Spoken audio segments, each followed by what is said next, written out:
Para la sesión de hoy vamos a hacer una revisión acerca de la detección de hemoglobinas, varias hemoglobinas.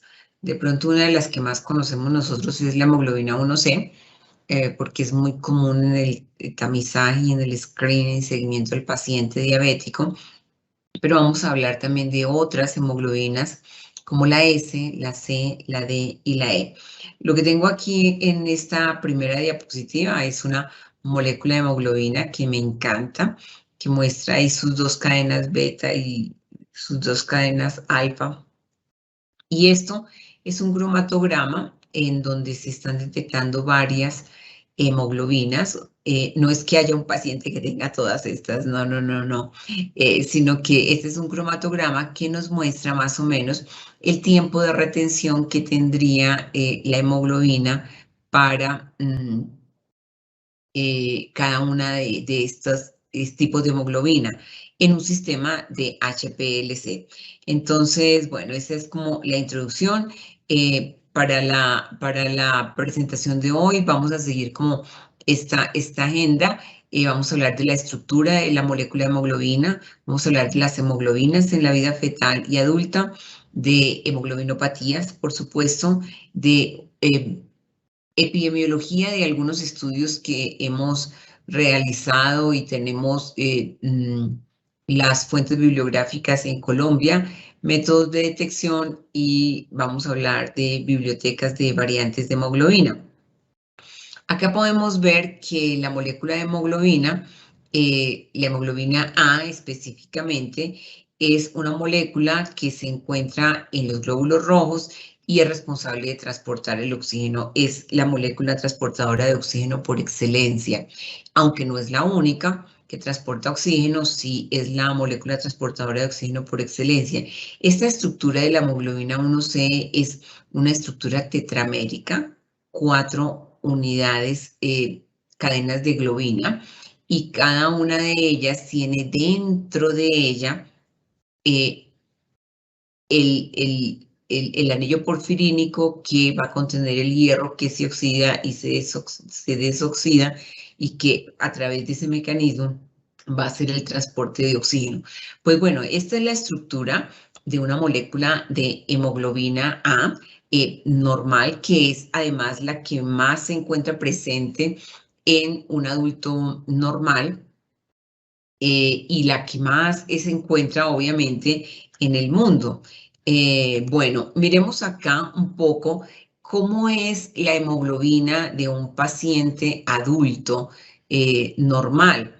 En un paciente adulto vamos a encontrar una fracción bastante alta de hemoglobina A. El 97% de las hemoglobinas de un adulto normal es hemoglobina A, que está constituido por 2 cadenas alfa y 2 cadenas beta. Por esto que decíamos que la hemoglobina es una molécula tetramérica, está formada por 4 subunidades. Entonces, esta hemoglobina A que se encuentra presente en los adultos normales va a tener 2 cadenas alfa y 2 cadenas beta. En los adultos normales también vamos a tener una fracción de hemoglobina A2 y esta hemoglobina A2 se encuentra aproximadamente en un porcentaje de 2.5% de los adultos normales. Esta molécula de hemoglobina A2 está formada por 2 cadenas alfa y 2 cadenas gamma. Tenemos la hemoglobina fetal, que se encuentra en una menor proporción en el adulto normal, menos del 1%.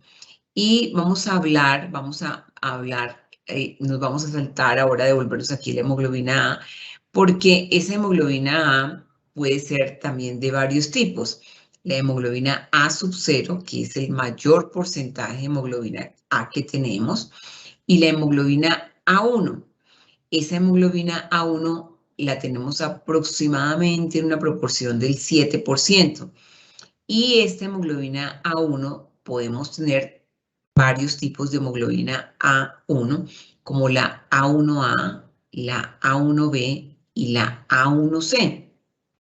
Esta molécula de hemoglobina A1C es la que se mide para el diagnóstico y el seguimiento del paciente diabético. Y todos los estudios del UKPDS, del EDIC, los estudios que se hicieron durante décadas para identificar el tratamiento para el paciente diabético, los factores de riesgo del paciente diabético, se hicieron con la medición de la hemoglobina A1C. Por eso, pues es muy popular la hemoglobina A1C porque es la molécula que se mide por excelencia para el diagnóstico y seguimiento del paciente diabético. Pero nos es claro que no es el único tipo de hemoglobina que tiene un adulto normal. Bueno, vamos a hablar un poquito de los tipos de hemoglobina en la vida fetal. Entonces, si bien un paciente adulto tiene esta estructura de hemoglobina, esta composición de hemoglobinas, pues no siempre tenemos esa estructura. Cuando estamos en etapa embrionaria, aquí en esta gráfica tenemos aquí en el eje X el tiempo de gestación. Y acá tenemos el porcentaje de cada una de estas hemoglobinas.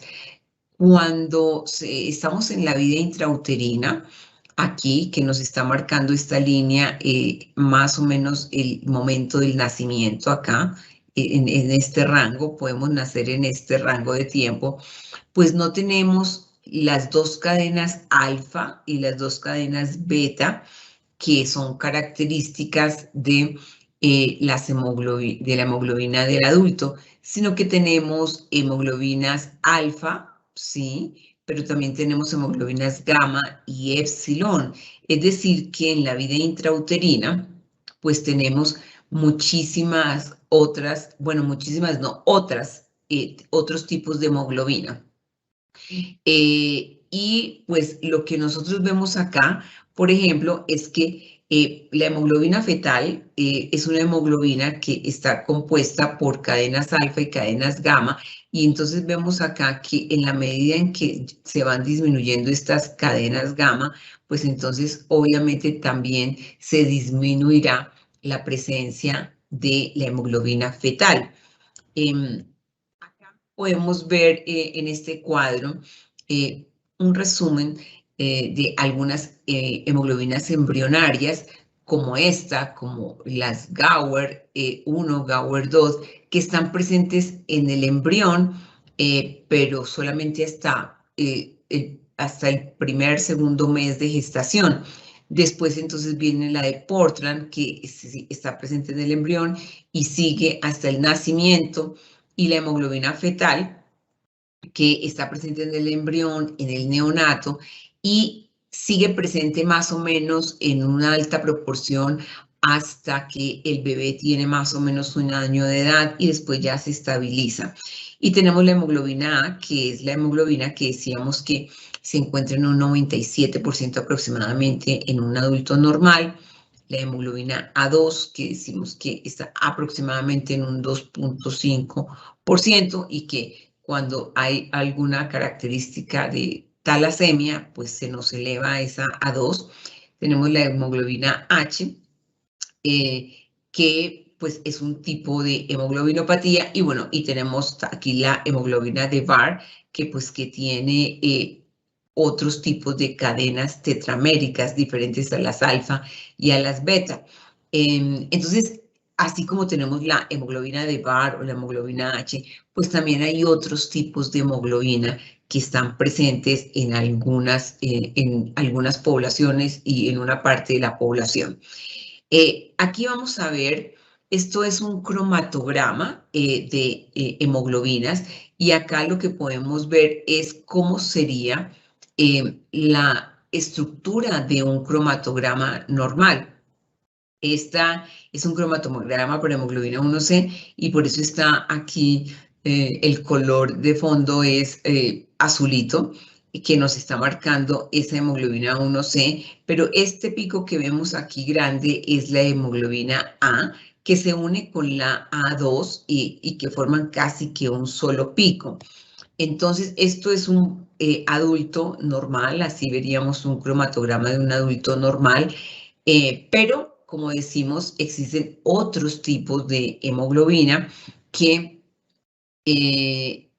están presentes en algunas poblaciones. De hecho, se ha identificado que aproximadamente un 7% de la población mundial presenta algún tipo de hemoglobinopatía. ¿Cuántos tipos de hemoglobinopatías tenemos? Pues realmente la cifra no es exacta, pero se ha reportado que se han identificado alrededor de 1000 tipos de variantes de hemoglobina y obviamente pues se encontrarán en una u otra región y pues afectarán de una o de otra forma la vida de estas personas. Entonces, las hemoglobinopatías las podemos clasificar en dos grandes grupos. Las hemoglobinopatías que son producidas por cambios cualitativos y las hemoglobinopatías que son producidas por cambios cuantitativos. Cuando hablamos de cambios cualitativos, nos referimos a sustituciones de aminoácidos que van a producir una variante de hemoglobina. Entonces, en este grupo tenemos las hemoglobinopatías S, C, D, E, H, que son entre las más conocidas, pero como les decía, pues hay más de 1000 tipos de variantes de hemoglobina que han sido detectadas en el mundo. Los cambios cuantitativos implica ya que hay una deleción, es decir, que faltan aminoácidos o se hace una inserción de un aminoácido y a este grupo corresponden las talasemias. Y dentro de las talasemias, pues tenemos o las beta-talasemias, cuando la mutación se da en las cadenas beta, o las alfa-talasemia, cuando las mutaciones se dan en las cadenas alfa. Entonces, pues más o menos este es el panorama. La realidad es que existen hemoglobinopatías en el mundo. Infortunadamente, en algunos países como el nuestro, no tenemos estudios poblacionales que nos indiquen exactamente cuál es la prevalencia de hemoglobinopatías, pero pues con la ley de tamizaje neonatal y bueno, y con algunas iniciativas particulares, la esperanza es que en los siguientes años podamos tener un dato real de la prevalencia de hemoglobinopatías en Colombia. Ok, decíamos que las hemoglobinopatías que pueden darse porque se afectan las cadenas alfa o las cadenas beta, pero que las más comunes son las que afectan las cadenas beta. Y cuando se sustituye un aminoácido y se produce una variante de hemoglobina, ¿eso qué puede afectar? La movilidad de la molécula. Lo más importante, bueno, o parte de las cosas más importantes, es la afinidad por el oxígeno, porque como decíamos, la hemoglobina es la molécula transportadora de oxígeno por excelencia en el ser humano, y entonces si tenemos una variante de hemoglobina, el riesgo es que esa variante de hemoglobina no tenga la misma afinidad por el oxígeno que las hemoglobinas normales. La estabilidad que puede tener la molécula, la capacidad para que el hierro se encuentre en estado reducido. Entonces pueden ser características que están afectando la molécula de hemoglobina. Aquí vemos un cromatograma. Un cromatograma es la representación de los porcentajes que se encuentran en una muestra de sangre de cada una de las hemoglobinas presentes en ese paciente. Y lo que vemos nosotros acá es, este es un cromatograma de un sistema de medición Variant de Bio-Rad, y en este cromatograma lo que vemos aquí en el eje X es el tiempo. Y acá lo que vemos es el porcentaje de área que tiene ese tipo específico de hemoglobina. Entonces, cuando vemos acá los tiempos de retención, quiere decir que ese es el tiempo que la columna retiene la molécula. Ahorita vamos a ver un poco cómo se da ese proceso, pero ¿por qué salen unas más rápido que otras? Por ejemplo, ¿por qué la A1C sale más o menos en este cromatograma de 5 minutos, de 6 minutos? ¿Por qué sale aproximadamente al minuto 1? Pues porque la A2 sale como al minuto 3 y porque la A sale aproximadamente en el minuto 2. Por su peso molecular y su carga iónica. La fetal, miren que sale muy rápido acá. Entonces, la cromatografía líquida de alta precisión o de alta afinidad, como también se le llama, lo que hace, en este sistema lo que se hace es que se inyecta la muestra del paciente en la columna, obviamente ayudado por algunos buffers, se inyecta la muestra en la columna, que es una columna que es sometida a gran presión y que tiene una resina. En el caso de los sistemas de Bio-Rad, la resina es la resina Biorex 70, que fue la resina que se utilizó en los estudios DCCT, UKPDS, EDIC, que son todos los estudios de seguimiento al paciente diabético. Entonces, esa columna con esa resina Biorex 70 lo que hace es que va a retener las moléculas de hemoglobina en su interior y después entonces se va a pasar buffers con diferente carga iónica que van a arrastrar y van a separar las moléculas de hemoglobina de esa resina y van a ir saliendo. Entonces, aquí lo que nos muestra es que la hemoglobina fetal sale antes que la hemoglobina 1C, sale más o menos aquí a los 30 segundos en un cromatograma, en un tiempo de corrida de 6 minutos. La A1C más o menos al minuto 1, la A sub 0 más o menos al minuto 2 y la A2 más o menos en el minuto 3.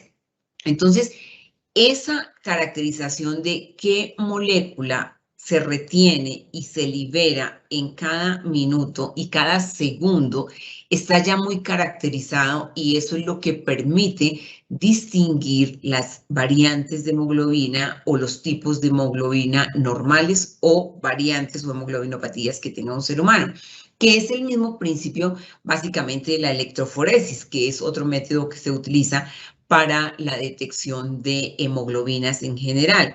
Entonces, se van a mover, en el caso de electroforesis, se mueven en un gel de agarosa y también de acuerdo a su carga iónica y a su peso molecular, van a migrar más rápido o más despacio y eso es lo que permite diferenciarlas y decir la que corre y sale y eluye quiere decir sale de la columna en este minuto o en este segundo es este tipo de hemoglobina. Entonces acá ya obviamente los estudiosos del tema han identificado que si yo encontrara un pico acá en el cromatograma, más o menos acá, ese pico correspondería a una hemoglobina H o a una hemoglobina de Barr que son eluidas más o menos en el mismo momento. En este caso, no, en este caso, este es un cromatograma normal que está de fondo, pero si yo tuviera aquí un pico en esta línea naranja de esta flecha, eso correspondería a una hemoglobina H o a una hemoglobina de Barr. Si tuviera acá un pico en este punto, más o menos al minuto 3, eso correspondería a una hemoglobina Camperdown o una hemoglobina Hub. O si corriera en este rango de retención, podría corresponder a una hemoglobina J. Si encontráramos un pico acá un poco antes de la A2, un poquito como en el minuto 2.8, para un tiempo de corrida de 6 minutos, ese correspondería a una hemoglobina Fontainebleau, por ejemplo. Y si encontremos un pico después de la A2, eso nos indicaría que el paciente tiene una hemoglobina Lepore. Y si corre un poquito más y tenemos el pico acá, eso nos indicaría una hemoglobina E. Si encontráramos un pico más o menos en este rango después de la E, eso correspondería a una hemoglobina D. Si corre mucho más, más demorada, más o menos en un tiempo de corrida de 6 minutos, al minuto 4, eso correspondería a una hemoglobina S. Y si tuviéramos acá un pico como en este rango que nos está mostrando aquí ese corchete, eso correspondería a una hemoglobina G. Y si estuviera acá, sería una G de Philly. Y si estuviera acá en el minuto 4.2 de un rango de 6 minutos, sería una hemoglobina Hacharón. O si fuera un poquito más, más retardado el pico correspondería a una hemoglobina O Arab. O si fuera un poquito más muy cercano al minuto 5, sería una hemoglobina C. Y esto es lo que a nosotros nos permite distinguir las variantes de hemoglobina y las hemoglobinas normales que va a tener un paciente. Entonces, me voy a devolver un poquito para que miremos esto que es un cromatograma de un paciente normal. Así se vería un cromatograma de un paciente normal con un tiempo de corrida de 6 minutos. No todos los sistemas de medición de hemoglobina tienen tiempos de corrida de 6 minutos. Algunos tienen tiempos de corrida de 3 minutos, otros de minuto y medio y otros de 45 segundos. Entonces, pero es proporcional. O sea, siempre la hemoglobina F va a ser mucho más rápida que la hemoglobina A2 y siempre la hemoglobina F va a ser mucho más rápida que la hemoglobina C o la hemoglobina D o la hemoglobina S. Y la A1C siempre va a ser más rápida que la A sub 0. Entonces, si yo tengo un tiempo de corrida de 3 minutos, pues entonces van a estar más pegaditos los picos. En este ejemplo, ponemos este ejemplo con un tiempo de corrida de 6 minutos para que podamos distinguir más fácilmente los picos de estos tipos de hemoglobina.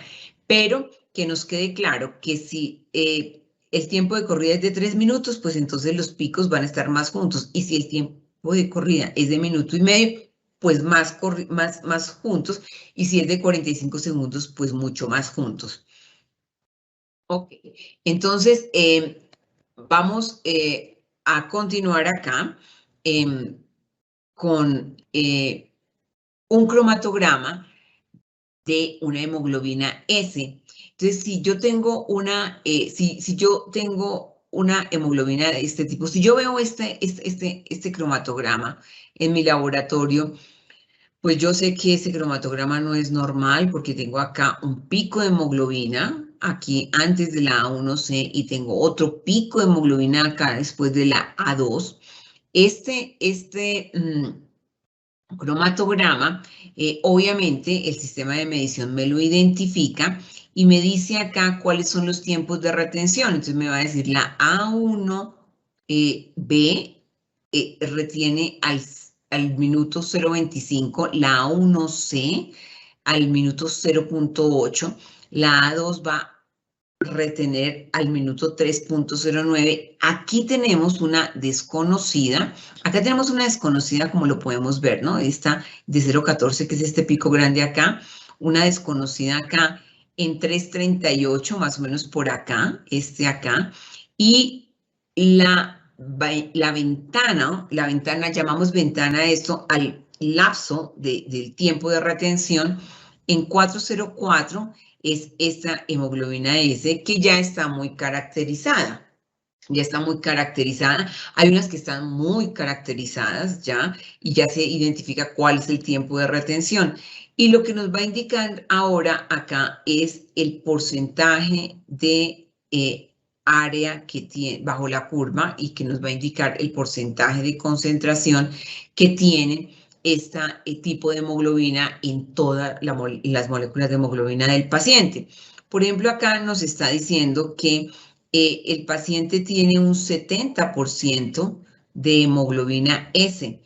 En cambio, de hemoglobina A sub 0 solamente tiene un 6% y de hemoglobina A2 un 2.8%. Entonces, en este paciente, nosotros veíamos al inicio que un paciente adulto normal tiene un 97% de hemoglobina A, un 90% de hemoglobina A sub 0. Y aquí en este caso, este paciente solamente tiene 6% y tiene otras variantes de hemoglobina. La variante de hemoglobina de mayor porcentaje aquí es del 70%. Vemos la 1C acá muy típica, muy tradicional. Entonces, esto es el cromatograma de un paciente con una hemoglobina S.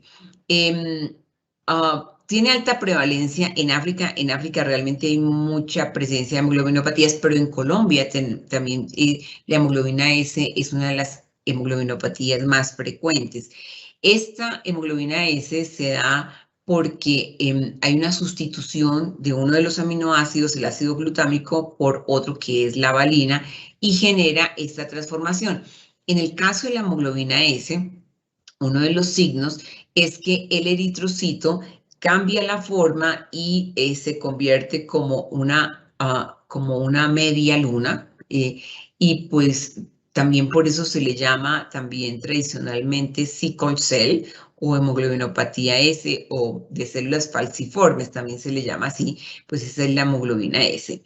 Entonces, el sistema de medición obviamente pues nos va a indicar acá el porcentaje de hemoglobina fetal, en este caso que está muy alto, 13% para un adulto es mucho porque decíamos que en un adulto normal esperamos que el porcentaje de hemoglobina F sea de menos del 1%.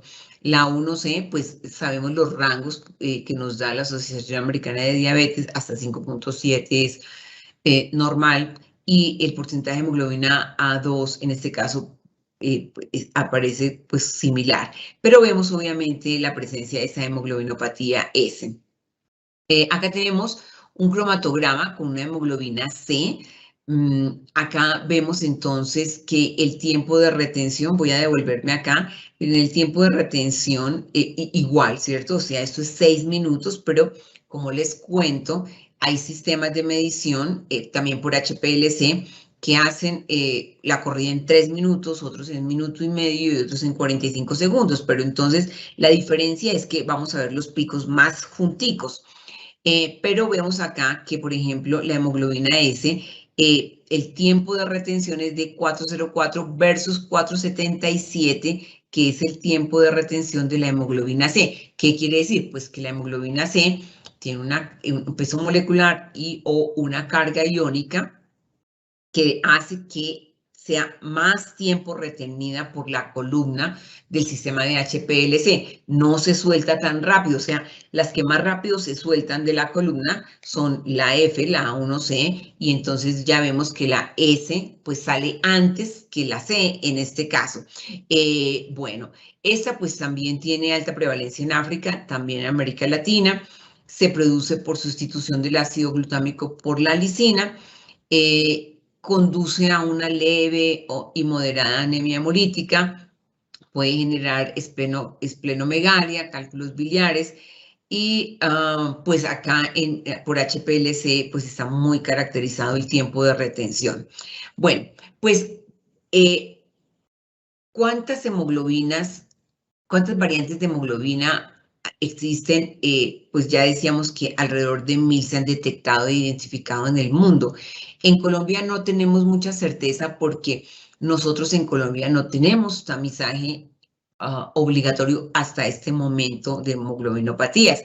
Sin embargo, con la ley 1980 del 2019, pues se estableció que todo recién nacido debe tener un tamizaje neonatal básico. Y parte de ese tamizaje neonatal básico, que incluye otras pruebas para hipotiroidismo congénito, por ejemplo, también incluye las pruebas para defectos de la hemoglobina. Entonces, mi mensaje acá es que con un sistema de medición de HPLC que mida hemoglobina 1C, como los sistemas de 10, Varian y de 100, adicional a la medición de hemoglobina A1C, se pueden realmente también detectar las otras hemoglobinopatías.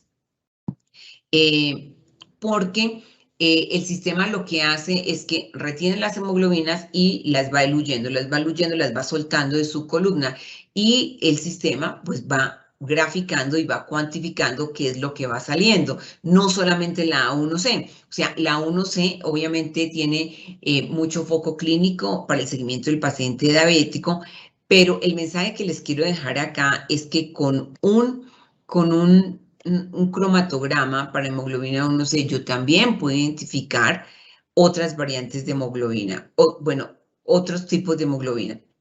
Ok, pues miremos un poco la epidemiología, ¿no? Hay desórdenes de hemoglobina, variantes de hemoglobina en muchas partes del mundo, en unas más que otras, en algunas menos. Entonces vemos que, por ejemplo, en Canadá, en Rusia, no hay mucha presencia de variantes de hemoglobina, pero vemos que, por ejemplo, en Brasil sí, en Colombia también. En África, pues también hay sitios en donde tenemos muchísima presencia de variantes de hemoglobina. Por ejemplo, en Italia tenemos más o menos en este rango, un poco menos que en Colombia, ¿cierto? Vemos casos como el norte de África, que hay mucha presencia de hemoglobinopatías. Este mapa no está tan actualizado, este ya es de hace unos años. No conseguimos una fuente para esta presentación, pero estamos en esa búsqueda de mirar cómo está la presencia de hemoglobinopatías en el mundo. Pero el caso, como decíamos, es que es real. Las hemoglobinopatías existen en el mundo y obviamente en Colombia también existen las hemoglobinopatías. Entonces, bueno, acá tenemos algunos estudios que les queremos presentar. Este fue un trabajo que se hizo en el Laboratorio Médico Chavarría en Medellín y que fue presentado en un congreso del Colegio Nacional de Bacteriólogos en el 2016, hace 5 años aproximadamente.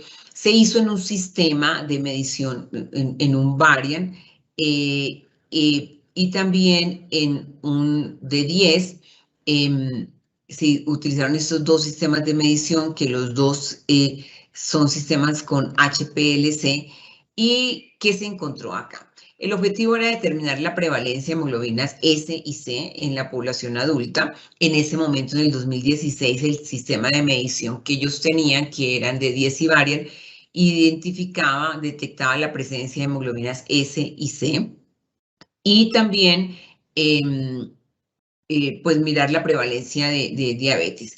En este estudio se evaluaron 52.657 pruebas, cromatogramas, que habían sido enviados para cuantificar la hemoglobina 1C, y se identificó que 469 pacientes de estos 52.567 presentaban algún tipo de variante de hemoglobina. Encontramos que la mayoría de estos 469 presentaban una hemoglobina S y algunos una hemoglobina C. Bueno, también obviamente se analizó la prevalencia de estados diabético, diabético no controlado, diabético controlado. Pero fíjense que acá realmente a esos pacientes que se les envió hemoglobina 1C, pues tenían, el sistema de medición tenía una ventaja adicional, y es que no solamente medía la 1C, sino que también medía en ese momento la S y la C. En este momento los sistemas han sido mejorados y ahora detectan otras hemoglobinopatías. Entonces, la conclusión es que con la prueba normal de hemoglobina 1C por HPLC de los sistemas de Bio-Rad, pues se puede identificar otros tipos de hemoglobina. Este es un estudio que se hizo en Medellín en el 2011, un poquito antes. En este caso se evaluaron 2.637 muestras de sangre seca. y también se identificó la prevalencia. En el caso anterior fue una prevalencia del 0.9%. En este caso fue un poco mayor, fue una prevalencia del 3.53%. 93 de estos 2.637 bebés en este caso presentaron variantes de hemoglobina. También en este caso la más común fue la hemoglobina S, 54 de estos 93, seguida por la hemoglobina C, 38 de estos 93 y seguida por la hemoglobina D, 1 de estos 93. Acá también una conclusión es que pues con la medición de una prueba de hemoglobina 1C por HPLC, tiene que ser por HPLC, pues tiene la ventaja adicional de que no solamente detecta y cuantifica la hemoglobina 1C, sino también detecta otras variantes de hemoglobina. Otro estudio que se realizó en Bogotá también se hizo con un sistema Varian y se evaluaron 3.288 muestras de pacientes mujeres y 2.367 muestras de pacientes hombres para un total de 5.655. Y aquí los hallazgos indicaron la presencia de 22 hemoglobinopatías en este caso. En este caso la prevalencia fue de 0.39%. 22 de estos 5.655 presentaron o hemoglobina S o hemoglobina C. En conclusión, también pues tenemos que sí, que las hemoglobinopatías existen. Estos no fueron estudios que fueron direccionados a identificar hemoglobinopatías. No, estos estudios lo que hicieron fue tomar los resultados de los cromatogramas de hemoglobina por HPLC, en donde lo que al paciente se le ordenaba era una hemoglobina 1C. Por supuesto, el sistema de medición mide la hemoglobina 1C, pero también nos muestra otras hemoglobinas. Entonces, acá tenemos una tabla resumen de este caso. En el estudio del Laboratorio Médico de Chavarría, es donde más variantes se encontraron, pero también donde mayor fue el número de muestras que se estudiaron, 52.657, una prevalencia del 0.89%. En el estudio de Bogotá, 22 de 5.655 para una prevalencia del 0.39%. Y en este estudio que se hizo en Medellín, 93 de 2.637, una prevalencia de 3.53%. Aquí vemos en esta tabla, que es de un documento de la CDC de Atlanta, vemos que uno de los mayores sistemas que se utilizan en el mundo para tamizaje neonatal de hemoglobinas es los sistemas de HPLC de Bio-Rad. Hay otros, por supuesto, como el enfoque isoeléctrico, otros sistemas de HPLC y también de electroforesis, pero vemos que ampliamente los sistemas más utilizados en el mundo son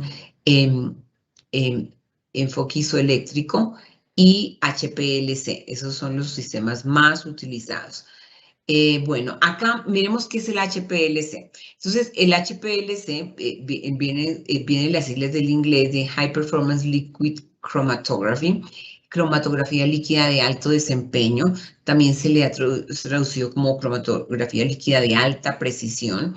Y lo que caracteriza a este método de cromatografía líquida de alta desempeño precisión es esta columna, esta que está aquí arribita del número 9. Es esa columna.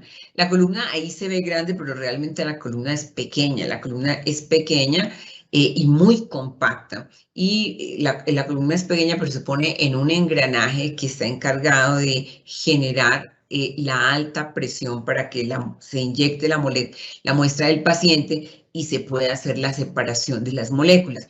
Entonces aquí tenemos algunas, como una secuencia de componentes. Hay buffers, obviamente estos buffers tienen diferentes cargas iónicas y la función de esos buffers es que después de que se inyecta la muestra del paciente, sean inyectados esos buffers y cambien el pH de la columna y entonces permitan obviamente que las moléculas se separen por los gradientes de pH y puedan ir saliendo y puedan ir siendo identificadas pues a través del sistema de generación de los cromatogramas. Entonces acá tenemos más o menos el paso 2, 3, 4, bombas, obviamente un sistema de HPLC es un sistema muy robusto. Finalmente todo esto se da para que la muestra se inyecte en la columna. En esa columna es donde se retiene y a eso nos referimos cuando hablamos del tiempo de retención y después las moléculas van eluyendo, quiere decir van saliendo, en este caso elusión es sinónimo de salir, van saliendo y son cuantificadas para generarnos el cromatograma. El HPLC permite la separación y la determinación del porcentaje relativo de hemoglobinas normales y anormales que hay en la sangre porque nos va a detectar todo, ¿cierto? Lo que tenga el paciente ahí. Separa y libera los fragmentos de hemoglobina de baja fuerza iónica, o sea, y son las primeras obviamente que salen, y después entonces va sacando los fragmentos de hemoglobinas más pesadas o con mayor carga iónica. Y pues se va generando el cromatograma, que es un reporte que nos va indicando en qué tiempo va eluyendo cada uno y qué porcentaje tiene. Acá vemos un esquema general. Esto es un esquema de una columna. Aquí vemos en 7 pasos. Vemos aquí la columna, entonces se inyecta. La muestra se inyecta con un buffer, entonces entra la columna, acá se dan las retenciones, la resina Biorex 70 retiene estas moléculas y después entonces se agrega el buffer B, que lo que hace ese buffer es cambiar la carga iónica y entonces las va separando, o sea, mueve las cargas iónicas y entonces va separándolas y van saliendo, empiezan a salir y empiezan a salir las de menor carga iónica y las de menor peso molecular y finalmente pues son detectadas por el detector y son graficadas. Esto es más o menos en resumen lo que se hace por el método HPLC, es que en una columna que va a ser sometida a una altísima presión, se inyecta la molécula y después varios buffers que van moviendo las cargas iónicas y van permitiendo que se eluyan las diferentes moléculas y estas moléculas son detectadas en un detector del sistema de medición y es lo que nosotros vamos a ver acá en el cromatograma. Entonces, miren, este es un sistema de HPLC, este es el Varian 2 Turbo, y esto que nosotros vemos acá es un cromatograma normal, pero acá ya no son 6 minutos, sino que es 1 minuto y medio. Entonces, claro, como es 1 minuto y medio, fíjense que todos los picos se ven más apretaditos, ¿no? Entonces acá tenemos este pico grande, es la A sub 0, y este otro es la A2, que obviamente ahí parece que se unieran, pero obviamente es porque como el tiempo de retención es menor, entonces todo se va a ver más pegadito. Y tenemos acá la A1C, que en este caso más o menos sale a los 30 segundos, al minuto, a la mitad de 1 minuto, es decir, a los 30 segundos, y vemos también las otras hemoglobinas, la fetal por acá, la A sub 0, estos son los picos de degradación, y así se ve una cromatografía típica de un paciente normal para un tiempo de retención de 1.5 segundos. Ahora, si yo tuviera entonces acá un paciente con hemoglobinopatías, entonces vería unos picos, por ejemplo, un pico acá o un pico acá después de o un pico acá que se me sobrepone o uno acá o uno acá. En la misma forma en que los veíamos en la corrida de 6 minutos, también los veríamos acá, pero pues obviamente más apretaditos. Entonces, bueno, existe otro método que también, como veíamos en la gráfica, también es muy conocido y que es el enfoque isoeléctrico, en donde la muestra del paciente pues es colocada en un gel y en ese gel también se genera se genera una carga iónica. Entonces acá tenemos un ánodo y un cátodo, ¿cierto? Entonces un pH más bajo, un pH mayor, y entonces se coloca la muestra y se genera una carga eléctrica, y entonces las moléculas van a ir migrando. Aquí en este gel lo que se hace es que las moléculas entonces irán corriendo y se van quedando por el camino, como en este caso. Entonces corrió la A, corrió la F, corrió la S, y entonces se van generando unas banditas que entonces ya se sabe exactamente cuánto corre, y también se determina cuánto corre cada una en un gel de agarosa. Y entonces ya a través de ese movimiento también está muy caracterizado, y se identifican también a qué molécula de hemoglobina corresponde la que corrió más rápido, la que corrió más despacio, la que se quedó por acá, la que llegó hasta el otro polo. Así se identifican entonces las moléculas de hemoglobina. Bueno, acá tenemos un resumen de lo que es el enfoque isoeléctrico, que es una de las metodologías más comunes para identificación. Pues es un muy buen sistema. Y acá les presento acá un libro. Esta es la portada de un libro que fue escrito realmente hace 10 años, bueno, ya 11 años, en el 2010. Y en este libro se presentan alrededor de 300 variantes de hemoglobina que se caracterizaron. Estos autores, Barbara Bain, Barbara Will, Adrian Stephens y Lorraine Phelan, ellos son 4 autores del Reino Unido. Publicaron este libro ya hace bastante tiempo, y lo que ellos hicieron fue que caracterizaron el cromatograma de aproximadamente 300 variantes de hemoglobina. En este caso es la hemoglobina de Bart. Entonces lo hicieron por 2 sistemas de HPLC, un variant 2 y un variant 1, y también lo hicieron por enfoque isoeléctrico, y también por electroforesis. Entonces están muy caracterizadas. Aquí está el listado de hemoglobinopatías que se publicaron en este libro y que ya están muy caracterizadas. Acá, para el sistema Variant y Variant 2, se caracterizó cada una de estas hemoglobinas, en qué tiempo retenían. Esto que está acá es el tiempo de retención. Entonces, la hemoglobina de Hope retiene en el minuto 1:38, la de Andrew Minneapolis en el 1:48. Esta de Southwark en el minuto 2:03. Y así, pues se caracterizaron estas hemoglobinopatías. Es decir, que pues hay ya muchos estudios en el mundo que nos permiten utilizar métodos como HPLC para identificar hemoglobinopatías en los pacientes. Acá, por ejemplo, está esta hemoglobina Marseille, y entonces está muy caracterizada.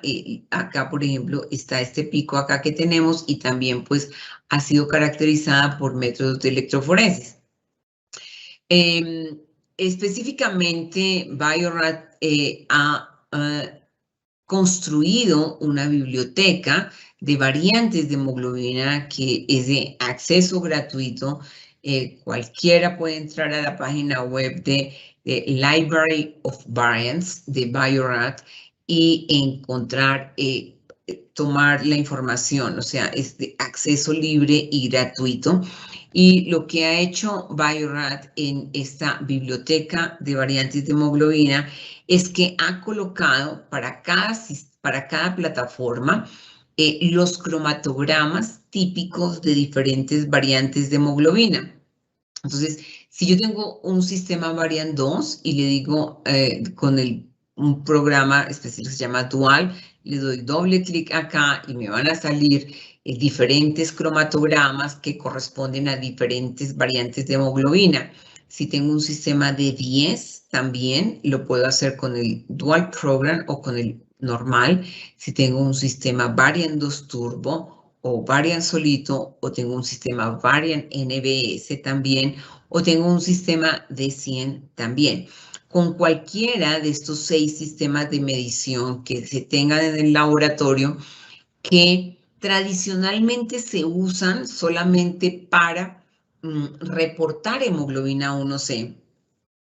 Se reporta hemoglobina 1C porque es lo que ordena el médico, pero como vimos en estos 3 estudios que se realizaron, en esos cromatogramas también está la información pues de la A0, de la A2, obviamente, de la fetal, y si el paciente tiene una variante de hemoglobina, va a estar presente en ese resultado. Esos resultados muchas veces se descartan porque como el médico no ordenó una identificación de hemoglobinopatías, el laboratorio se queda y solamente reporta hemoglobina 1C, pero de repente hace una omisión a las otras hemoglobinas que se pueden detectar. Bio-Rad en todos sus sistemas de medición en este momento ha mejorado sus sistemas de medición, y en este momento con cualquiera de estas plataformas se detecta hemoglobina S, C, D y E. Cuando en el Laboratorio Médico de Chavarría en el 2016 se hizo este estudio, en ese momento se detectaba hemoglobina S y C, pero en este momento Bio-Rad ha hecho mejoras a sus sistemas de medición y en este momento se detecta S, C, D y E.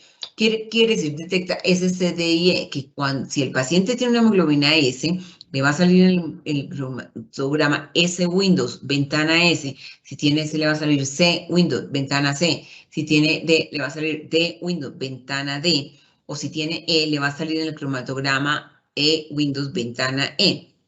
Ahora, si el paciente tiene otro tipo de hemoglobinopatía, obviamente el cromatograma se lo va a detectar, y lo que va a salir ahí es un aviso en el cromatograma que dice unknown, variante desconocida, unknown variant, una variante de hemoglobina desconocida. En ese caso, lo que tenemos que hacer es guardar el cromatograma del paciente, ¿cierto? Y irnos a la biblioteca de variantes de hemoglobina, que es de acceso libre, y buscar si ese tiempo de retención que nos dio en nuestro paciente el unknown window, la ventana desconocida, ya está caracterizada y ya podemos identificar qué tipo de hemoglobinopatía tendría el paciente. Entonces, claro, se requerirán estudios adicionales, pero el mensaje que les quiero dejar es que realmente por HPLC, por los sistemas y las plataformas de medición de Bio-Rad que miden hemoglobina 1C, también se pueden identificar hemoglobinas S, C, D y E.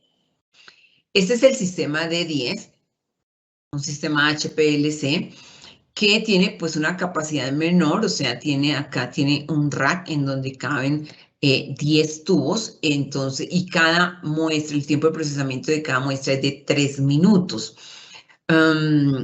Este es el sistema Variant 2 Turbo, que tiene una capacidad en su plataforma acá de carga de 100 muestras, y el tiempo de procesamiento de cada muestra es de 1.5 minutos.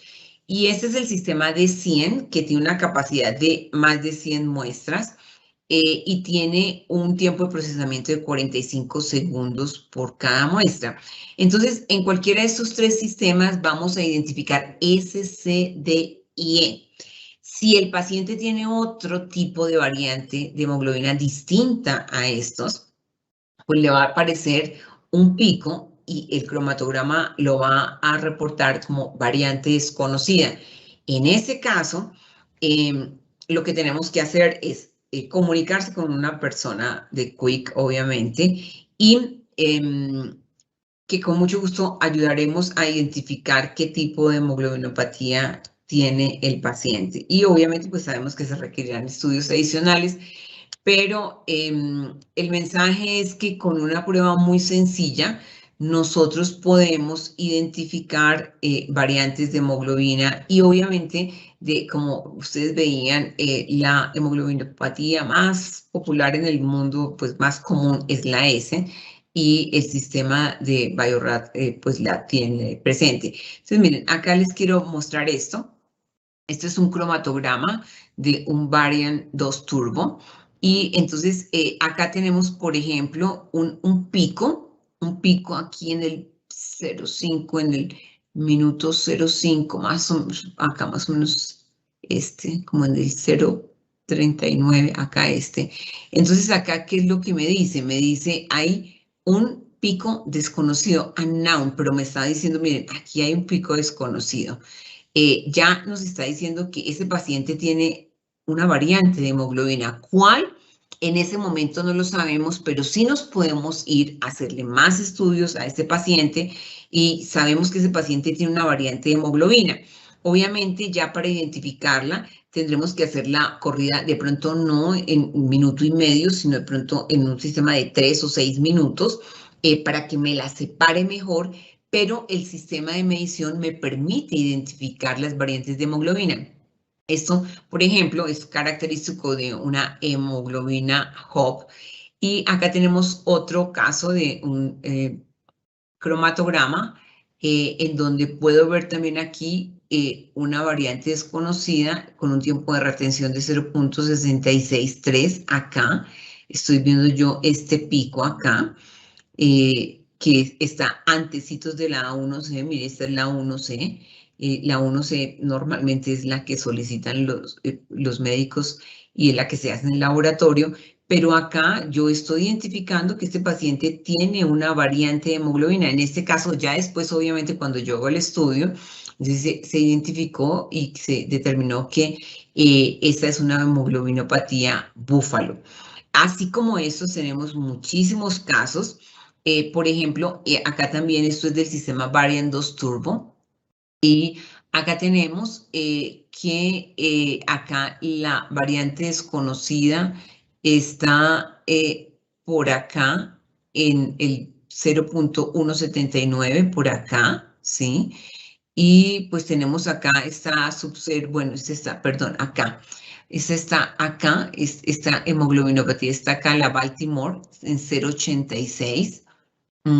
Y acá esta de Hopkins, por ejemplo, podemos ver que tiene acá esta variante desconocida en 0,67 más o menos. Aquí en 0,67 está esta variante desconocida, este pico que vemos acá, y que no lo identifica, no dice es SCDOE como en otros casos, pero sí nos dice, miren, este paciente tiene una variante de hemoglobina, o sea, hay una hemoglobina que no es ninguna de las normales, y obviamente eso nos permitirá ayudarle a los pacientes, que muchas veces los pacientes tienen una hemoglobinopatía y no saben que tienen una hemoglobinopatía, de pronto se sienten un poco cansados, se cansan, o sea, no pueden subir de pronto una montaña porque se agitan mucho, de pronto se duermen un poco, de pronto a veces pueden parecer como que el perezoso, ¿cierto? Y no saben que tienen una hemoglobinopatía. Esta es la bibliografía que usamos para esta presentación. Acá la biblioteca de variantes de hemoglobina, como les decía, esta es la página web, es de acceso libre y gratuito. Un documento del CDC de Atlanta sobre hemoglobinopatías que también es de acceso libre en la página de la CDC. Y estos estudios pues también son de acceso libre, este de Oscar Peñuela, la hemoglobina, una molécula modelo para investigar. Esta publicación que se hizo en el CNB, esta investigación que se hizo en Medellín, y esta que también es otra investigación que se hizo y está de acceso pues libre en Google Academic. Pues muchísimas gracias a quienes participaron en este webinar. Estamos súper expectantes. Nosotros como Quick estamos comprometidos con la detección de hemoglobinopatías en el país. Ojalá, estamos esperanzados en que muy pronto en el país sea una realidad el tamizaje de hemoglobinopatías para todos los niños que nacen. Muchísimas gracias.